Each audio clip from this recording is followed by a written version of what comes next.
이재명 후보 탈모 대책 공약 임팩트가 크다는 일본 미디어. 일본 미디어들은 우리나라 대통령 선거를 마치 일본 대통령을 뽑는 선거라도 되는 것처럼 우리나라 정치 한복판에 뛰어들어서 실시간으로 엄청난 양의 기사를 쏟아냅니다.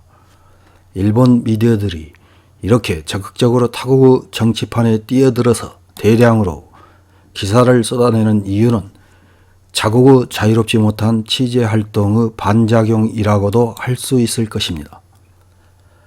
이들이 우리나라 정치 관련 뉴스를 마음대로 쏟아내는 것처럼 일본 정부의 잘못을 지적하고 정치인들을 비판하는 기사를 보도했다가는 자신들의 미래를 장담할 수 없게 될 수도 있습니다. 이들의 자유롭지 못한 취재활동은 요즘 넷플릭스에서 인기몰이 중인 아베의 스캔들을 겨냥한 일본 드라마 신문 기자에서도 잘 나타나고 있습니다. 1월 25일 뉴스퍼스트 7이라는 매체에 한국 대선 탈모는 큰 표밭, 각 후보 탈모 대책 공약, 뛰어넘는 임팩트 못져 라는 제목의 기사가 실렸습니다. 어떤 내용의 기사인지 확인해 보겠습니다. 3월 9일 한국 대선이 코앞에 다가왔다. 경제 격차의 시정이나 대북을 비롯한 애교정책 등 이 나라의 과제는 많겠지만 한국 여론을 들끓게 하는 것이 탈모 대책 논쟁이라는 것이다. 도대체 어떻게 된 것일까? 1월 4일 여당 더불어민주당 후보 이재명 씨는 자신의 유튜브 채널에서 이재명은 씹는 겁니다 라고 선언. 탈모 치료 건강보험 적용을 공약으로 내걸었다. 이에 대해 이 씨의 최대 라이벌 야당 국민의힘 후보 윤석열 씨는 망국의 포퓰리즘이라고 비판했다. 게다가 제2야당 국민의당 후보 안철수 씨는 탈모 치료약의 가격 인하를 공약으로 내세우는 등 탈모를 둘러싼 어필전이 벌어지고 있다. 현대의 한국에서는 탈모는 큰 표밭이라고 할 수 있습니다.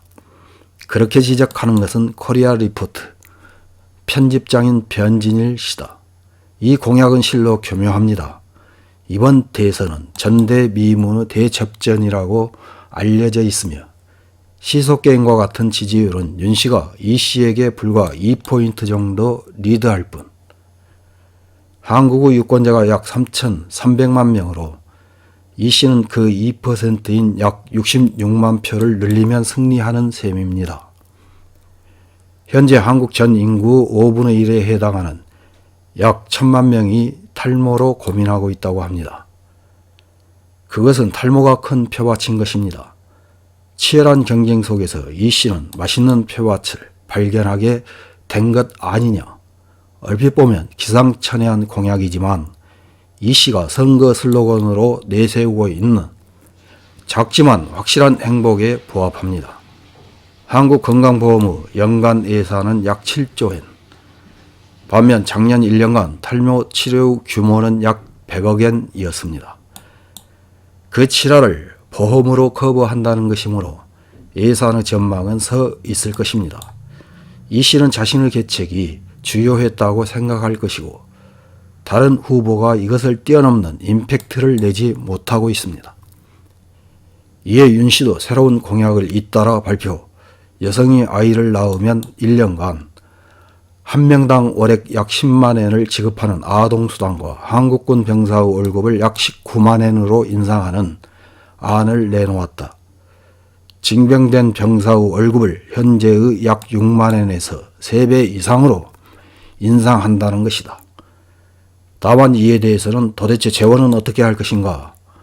라는 의문을 지울 수 없습니다. 라고 변 씨는 말한다. 이 씨의 탈모 대책 공약이 한국 사회의 임팩트는 크다고 한다. 그 배경을 변 씨는 이렇게 분석한다.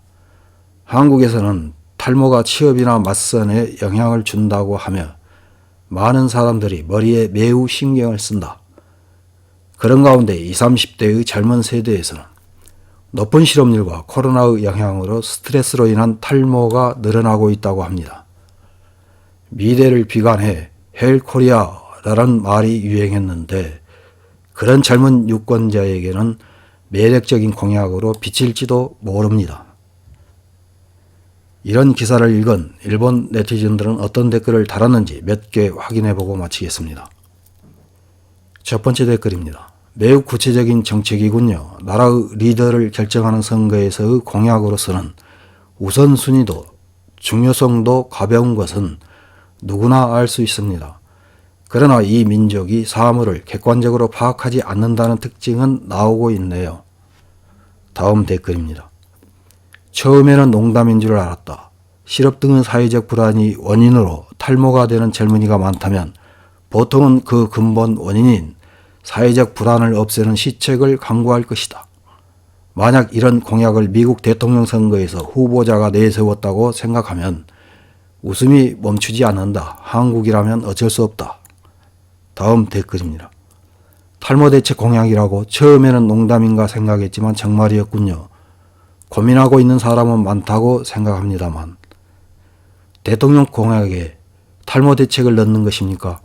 좀 더 보험의 범위를 넓힌다든가 하는 거라면 납득할 수 있다고는 생각합니다만 어느 나라의 대통령도 탈모 대책을 대통령 선거의 공약으로 한 나라는 없다고 생각합니다. 다음 댓글입니다. 외모 중심 미용 대국 성형과 몸놀림으로 본성을 숨긴다. 바로 정치 자세에 직결되어 있다. 국제회의 등에서는 각국은 조심할 것이다. 발언과 본심을 어디까지 신용할 수 있는가? 이것은 국민성에 기인하는 것으로 이 나라 국민에게는 당연한 것. 다음 댓글입니다. 외모를 중시하는 나라에서는 모발은 중요한 요소라고 생각한다. 이것은 나라가 보호할 필요가 있다는 것은 당연하다. 다음 댓글입니다. 외양도 중요하지만 내면을 닦는 것이 더욱 중요합니다. 사람을 겉모습으로 판단해서는 안 된다고 배워온 우리로서는 너무나 얕은 가치관이라고 할 수 있는 외형이 정치적 판단에 있어 중요시 된다는 것은 어처구니 없다고 생각한다. 이상입니다.